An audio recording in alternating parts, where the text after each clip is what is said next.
You are highly welcome to Perfect Children Academy. Perfect Children Academy पे आपका हार्दिक स्वागत है।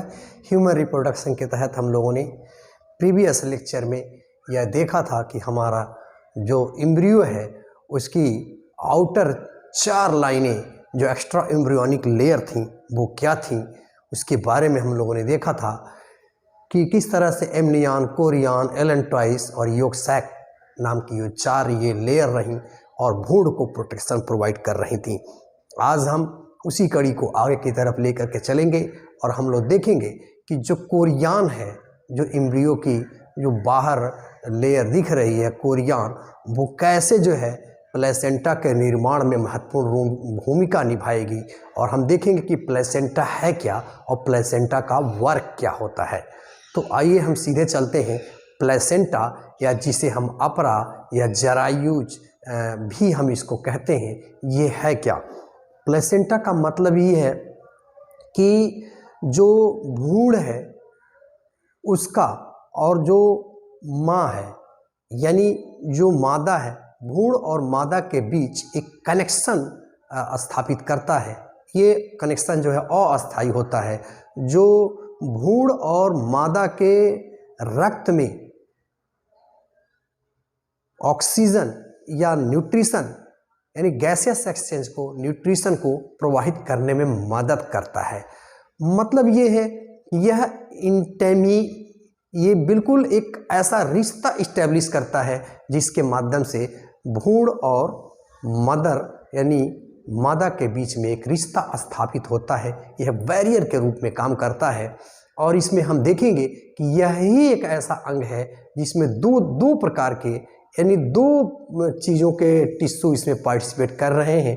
एक हमारा फोइटस का है यानी जो एम्ब्रियो है उसका, और एक जो है हम देख रहे हैं मदर का। ये 2 चीज़ें इसमें टिश्यू पार्टिसिपेट कर रहे हैं।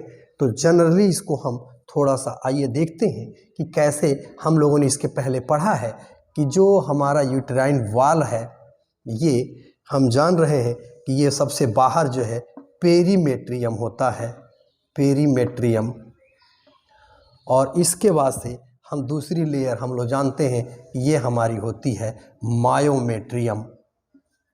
यूट्रस की लाइनिंग को देखें, मायोमेट्रियम। और तीसरी लेयर हम लोगों ने देखा है इसके पहले कि ये हमारी होती है, यही होती है तीसरी लेयर इंडोमेट्रियम। तो इसी इंडोमेट्रियम में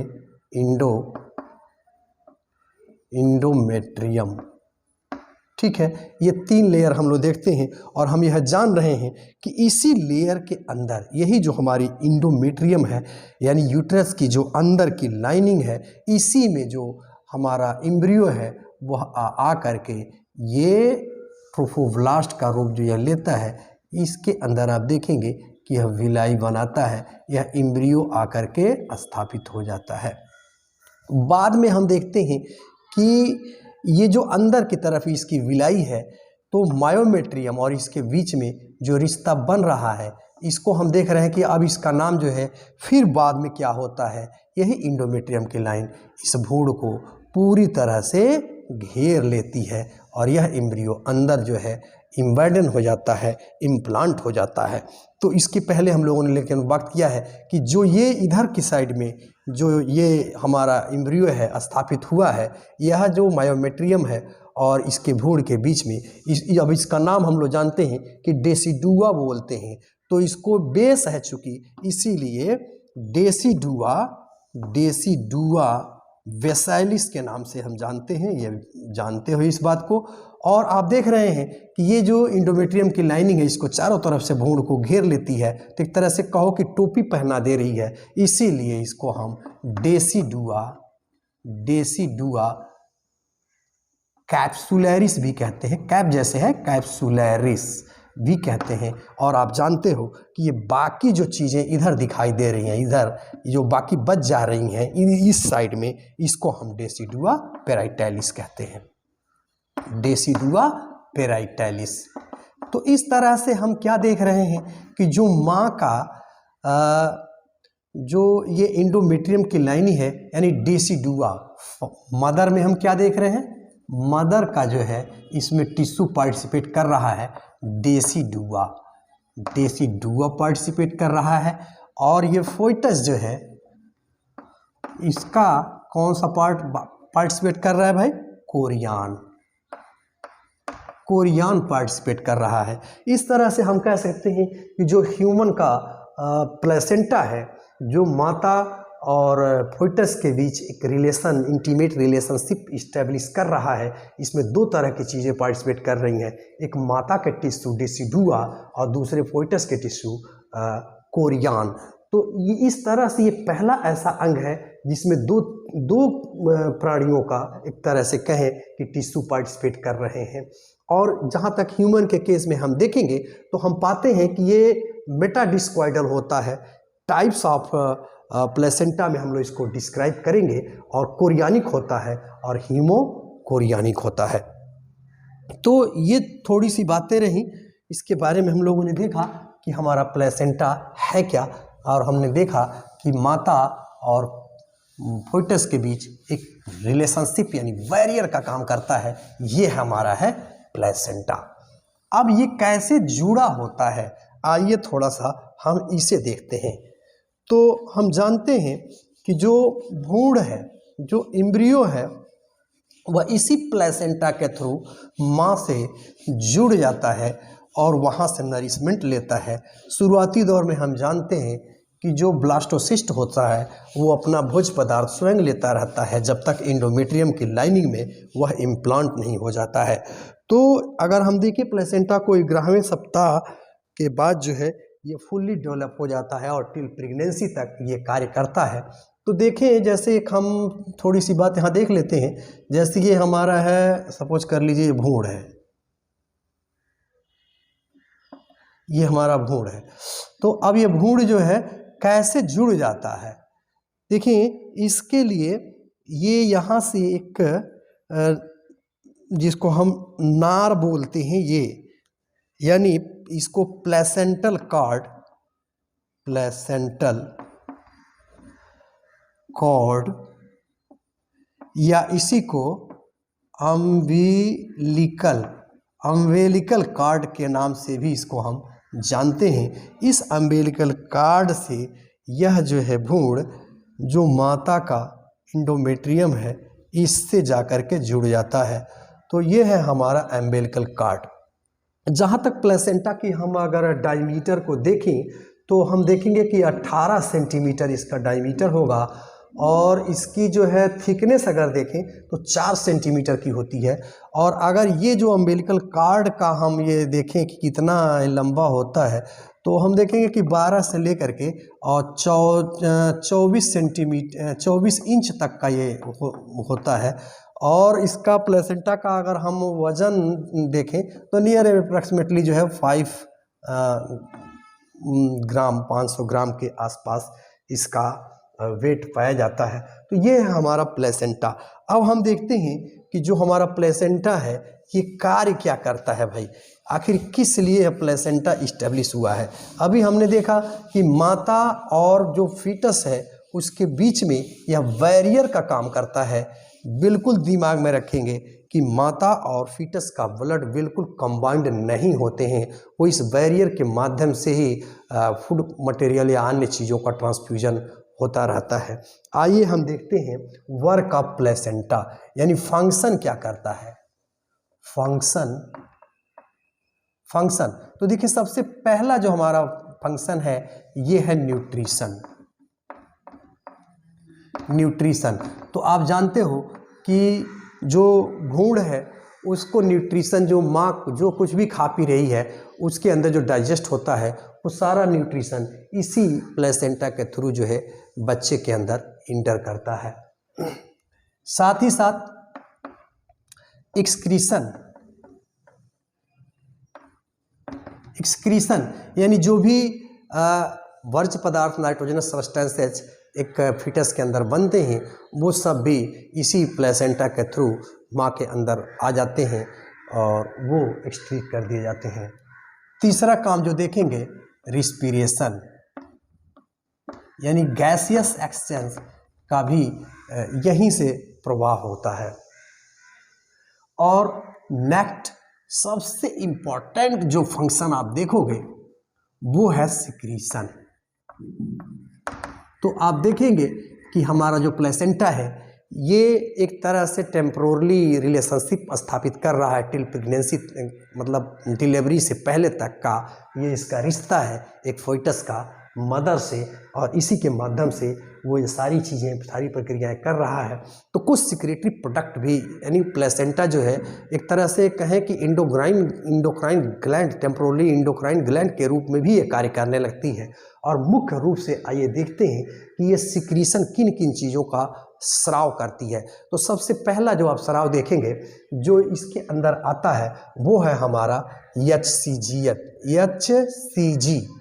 human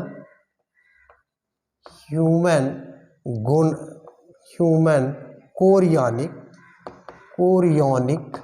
gonadotropin, human chorionic gonadotropin. आइए देखते हैं क्या है ह्यूमन कोरियोनिक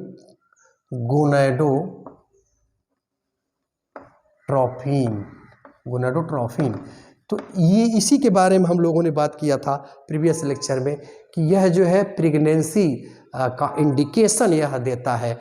यानी हमने देखा था कि किस तरह से जब ब्लास्टोसिस्ट जो है इम्प्लांट हो गया था यूटेराइन के इंडोमेट्रियम में, तो वहाँ से एक यही HCG हार्मोन सीक्रेट हुआ था, और इस HCG हार्मोन ने जो है इंडिकेशन दे दिया था कि यह प्रेगनेंसी का टेस्ट आया था, जिसमें हमने देखा था कि यूरिन का जब हम सैंपल डालते हैं, जो मार्केट में प्रेगनेंसी किट आती है उसमें डालते हैं, तो रेड कलर इंडिकेट करता है कि प्रेगनेंसी अचीव हो गई है। यही HCG ब्लड के थ्रू जो है किडनी के थ्रू प्यूरिफाई करके जब यूरिन के रूप में बाहर निकाला जाता है तो यह जी टेस्ट आता है जो प्रेगनेंसी को कन्फर्म करता है। तो वही यहाँ भी जो है ये आप देखेंगे कि HCG जो है ह्यूमन कोरियोनिक ये गोनाडोट्रोपिन हार्मोन को रिलीज करती है, यानी यह प्लेसेंटा भी इस कार्य को संपादित करने लगती है जब यह इस्टेब्लिश हो जाती है। नेक्स्ट जो हार्मोन का इसका सिक्रीशन है, जो नेक्स्ट हार्मोन आप देखेंगे ये काफ़ी महत्वपूर्ण है, इसके ऊपर कई बार प्रश्न पूछे गए हैं, हमारा है HPL यानी ह्यूमन प्लेसेंटल लैक्टोजीन। ह्यूमन प्लेसेंटल लैक्टोजीन, यह ह्यूमन प्लेसेंटल लैक्टोजीन नाम का जो हार्मोन है ये प्रोलैक्टिन नाम का जो हार्मोन है जो दूध के सिक्रीशन को प्रोलिफरेट करता है, इन्हांस करता है, बढ़ाता है, प्रोत्साहित करता है। तो वो उसका कार्य जो है HPL यानी ह्यूमन प्लेसेंटल लैक्टोजीन नाम का हार्मोन इसके कार्य को करने लगता है। नेक्स्ट और वेरी इंपॉर्टेंट CRH जो कार्टोसाल सिक्रीट करता है, हम पिट्यूटरी से जानते हैं सिक्रीट होती है, तो इसको हम कार्टिकोट्रोपिन रिलीजिंग हार्मोन कहते हैं, और ये CRS को सिक्रीट करता है। और इसी से पता चल जाता है कि चाइल्ड बर्थ का टाइम क्या है। अक्सर आप देखते हैं जब जांच कराई जाती है तो डॉक्टर बता देता है कि अब इसकी प्रेगनेंसी का टाइम 1 या 2 दिन या आसपास के जो भी टाइम है उस टाइमिंग को यह इंडिकेट करने लगता है। यानी जब बर्थ का टाइम, चाइल्ड बर्थ का टाइम नज़दीक आ जाता है तो ये कॉर्टिसोल नाम का हार्मोन जो है स्ट्रेसिंग हार्मोन, यानी स्ट्रेस काफ़ी बढ़ जाती है और इसकी इंडिकेशन देने लगता है कि अब चाइल्ड का बर्थ काफ़ी नज़दीक है। अब हम नेक्स्ट चलते हैं प्रोजेस्टेरॉन। तो प्रोजेस्टेरॉन को हम देखेंगे कि यह प्रोजेस्टेरॉन शुरुआती दौर में हम जान रहे हैं कि ये कार्पस ल्यूटियम से सिक्रीट हो रहा था, और हम यह भी जान रहे हैं कि कार्पस ल्यूटियम जो है जो पिट्यूटरी से LH नाम का ल्यूटिनाइजिंग हार्मोन जो सिक्रीट हो रहा था वो जा कर के कार्पस ल्यूटियम को इंडिकेशन दे रहा था कि तुम प्रोजेस्टेरॉन और एस्ट्रोजन नाम का हार्मोन निकालो। और प्रोजेस्टेरॉन नाम का हार्मोन हम जानते हैं कि प्रेगनेंसी हार्मोन के नाम से भी जाना जाता है। तो प्रोजेस्टेरॉन नाम का जब हार्मोन निकला था तो वो जो है इंडोमेट्रियम की जो यूट्रस की लाइनिंग है उसको मेंटेन किए हुए था और प्रेगनेंसी अच्छी तरह से सरवाइव कर रही थी। लेकिन समय बीतने के साथ हमने मेंस्ट्रुएशन साइकिल में देखा है कि किस तरह से एलएच जो है धीरे धीरे उसका ग्राफ कम होता चला जाता है। इसकी वजह से कार्पस ल्यूटियम भी जो है धीरे धीरे डिजेनरेट होने लगती है और कार्पस एल्बुकेंस में जो है वो कन्वर्ट हो जाती है। और जैसे ही वो डिस्ट्रॉय होगी तो जो इंडोमेट्रियम की लाइनिंग है यूट्रस की वो झड़ जाएगी, यानी डेसिडुआ का मतलब ही होता है पतझड़, यानी वो गिर जाएगी और प्रेगनेंसी के लिए प्रॉब्लम क्रिएट करेगी। तो ये चीज़ हम लोगों ने प्रीवियस लेक्चर में देखा है। तो प्रोस्ट्रान नाम का हार्मोन जो है जैसे कार्पस ल्यूटियम डिस्ट्रॉय हो जाती है तो ये प्लेसेंटा जब फुल्ली एस्टेब्लिश हो जाता है तो यह उसका कार्य भी करने लगता है, यानी प्रोस्ट्रान नाम का जो हार्मोन है उसके वर्क को मेंटेन करता है, यानी इंडोमेट्रियम की लाइनिंग को प्रोलिफरेट किए रहता है, अच्छी तरह से मेंटेन किए रहता है। नेक्स्ट, रिलैक्सिन नाम का हार्मोन जो निकलता है, ये हम जानते हैं कि चाइल्ड के बर्थ में ये काफ़ी महत्वपूर्ण रोल प्ले करता है। तो ये चीज़ है। अब हम नेक्स्ट कार्य को देखते हैं, ट्रांसपोर्टेशन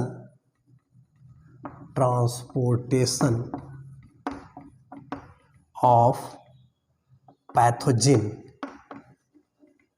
तो आप देखेंगे कि बहुत से ऐसे पैथोजिन हैं, जैसे एड्स का जो पैथोजिन है वो इसको इसमें ट्रांसपोर्ट कर जाता है, इंटर कर जाता है। कई तरह की ड्रग्स हैं जो इसके अंदर इंटर कर जाती हैं और कई मादक पदार्थ जैसे कोकीन, हीरोइन, ये सब भी इसके अंदर इंटर कर जाते हैं। तो ये सारी चीज़ें हैं।